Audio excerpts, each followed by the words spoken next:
हरे कृष्ण कृष्ण कृष्ण हरे हरे, हरे राम राम राम हरे हरे। ओम श्री सद्गुरुदेवाय नमः।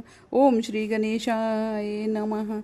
एक बार महाराज युधिष्ठिर ने भगवान श्री कृष्ण से पूछा कि ज्येष्ठ मास के शुक्ल पक्ष में जो एकादशी पड़ती है, कृपया उसका वर्णन कीजिए। भगवान श्री कृष्ण बोले, हे राजन, इसका वर्णन परम धर्मात्मा सत्यवती नंदन व्यास जी करेंगे, क्योंकि ये संपूर्ण शास्त्रों के तत्वज्ञ और वेद वेदांगों के पारंगत विद्वान हैं। तब वेद व्यास जी कहने लगे कि दोनों ही पक्षों की एकादशियों के दिन भोजन ना करें। द्वादशी के दिन स्नान आदि से पवित्र हो फूलों से भगवान केशव की पूजा करें। फिर नित्य कर्म समाप्त होने के पश्चात पहले ब्राह्मणों को भोजन देकर अंत में स्वयं भोजन करें। यह सुनकर भीमसेन बोले, परम बुद्धिमान पितामह, मेरी उत्तम बात सुनिए। राजा युधिष्ठिर, माता कुंती, द्रौपदी, अर्जुन, नकुल और सहदेव ये एकादशी को कभी भोजन नहीं करते तथा मुझसे भी हमेशा यही कहते हैं कि भीमसेन, तुम भी एकादशी को भोजन ना किया करो। किंतु मैं उन लोगों से यही कहता हूँ कि मुझसे भूख सहन नहीं होती है। भीमसेन की बात सुनकर व्यास जी ने कहा कि यदि तुम्हें स्वर्गलोक की प्राप्ति अभीष्ट है और नरक को दूषित समझते हो तो दोनों पक्षों के एकादशियों के दिन भोजन मत करना।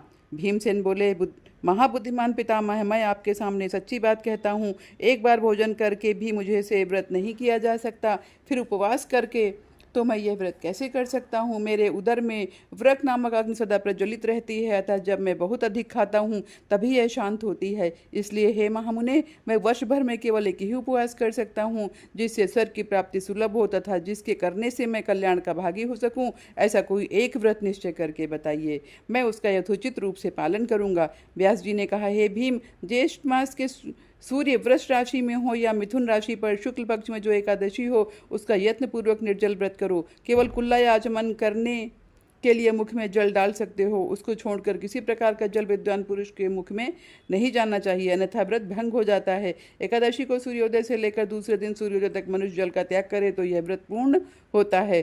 तदनंतर द्वादशी को प्रभात काल में स्नान करके ब्राह्मणों को विधि पूर्वक जल और स्वर्ण का दान करें। इस प्रकार सब कार्य पूरा करके जितेंद्रिय पुरुष ब्राह्मणों के साथ भोजन करें। वर्ष भर में जितनी एकादशियां होती हैं उन सब का फल निर्जला एकादशी के सेवन से मनुष्य प्राप्त कर लेता है, इसमें तनिक भी संदेह नहीं है। शंख चक्र और गदा धारण करने वाले भगवान केशव ने मुझसे कहा था कि यदि मानव सबको छोड़कर एकमात्र मेरी शरण में आ जाए और एकादशी को निराहार रहे तो वह सब पापों से छूट जाता है। एकादशी का व्रत करने वाले पुरुष के पास विशाल काय, विकराल आकृति और काले रंग वाले दंड पाशधारी भयंकर यमदूत नहीं जाते हैं। अतः निर्जला एकादशी को पूर्ण यत्न करके उपवास और श्री हरि का पूजन करो। स्त्री हो या पुरुष, यदि उसने मेरु पर्वत के बराबर भी महान पाप किया हो तो वह सब इस एकादशी के व्रत के प्रभाव से भस्म हो जाता है। जो मनुष्य उस दिन जल के नियम का पालन करता है वह पुण्य का भागी होता है। जो ज्येष्ठ के शुक्ल पक्ष में एकादशी को उपवास करके दान करेंगे वे परम पद को प्राप्त होंगे। जिन्होंने एकादशी को उपवास किया है वे ब्रह्म हत्यारे, शराबी, जोठा, गुरुद्रोही होने पर भी सब पातकों से मुक्त हो जाते हैं। हे कुंती नंदन, निर्जला एकादशी के दिन श्रद्धालु स्त्री पुरुषों के लिए जो विशेष दान और कर्तव्य है वो सुनो। उस दिन जल में शयन करने वाले भगवान विष्णु का पूजन और जलमयी धेनु का दान करना चाहिए, अथवा प्रत्यक्ष धेनु या घृतमयी धेनु का दान उचित है। पर्याप्त दक्षिणा और भांति भांति के मिष्ठानों द्वारा यत्नपूर्वक ब्राह्मणों को संतुष्ट करना चाहिए। ऐसा करने से ब्राह्मण अवश्य संतुष्ट होते हैं और उनके संतुष्ट होने पर श्रीहरि मोक्ष प्रदान करते हैं। द्वादशी को देव देवेश्वर भगवान विष्णु का पूजन करना चाहिए। गंध, धूप, पुष्प और सुंदर वस्त्र से विधि पूर्वक पूजन करके जल के घड़े के दान का संकल्प करते हुए निम्नांकित मंत्र का उच्चारण करना चाहिए। संसार सागर से तारने वाले हे देव देव, हे ऋषिकेश, इस जल के घड़े का दान करने से आप मुझे परम गति की प्राप्ति करवाइए। हे भीमसेन, ज्येष्ठ मास के शुक्ल पक्ष की जो शुभ एकादशी होती है उसका निर्जल व्रत करना चाहिए। उस दिन श्रेष्ठ ब्राह्मणों को शक्कर के साथ जल के घड़े दान करने चाहिए। ऐसा करने से मनुष्य भगवान विष्णु के समीप पहुंचकर आनंद का अनुभव करता है।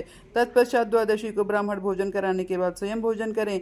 जो इस प्रकार पूर्ण रूप से पाप नाशनी एकादशी का व्रत करता है वह सब पापों से मुक्त हो जाता है, अनामय पद को प्राप्त होता है। यह सुनकर भीमसेन ने भी इस शुभ एकादशी के व्रत का आरंभ कर दिया। तब से यह लोक में पांडव द्वादशी के नाम से विख्यात हुई। धन्यवाद।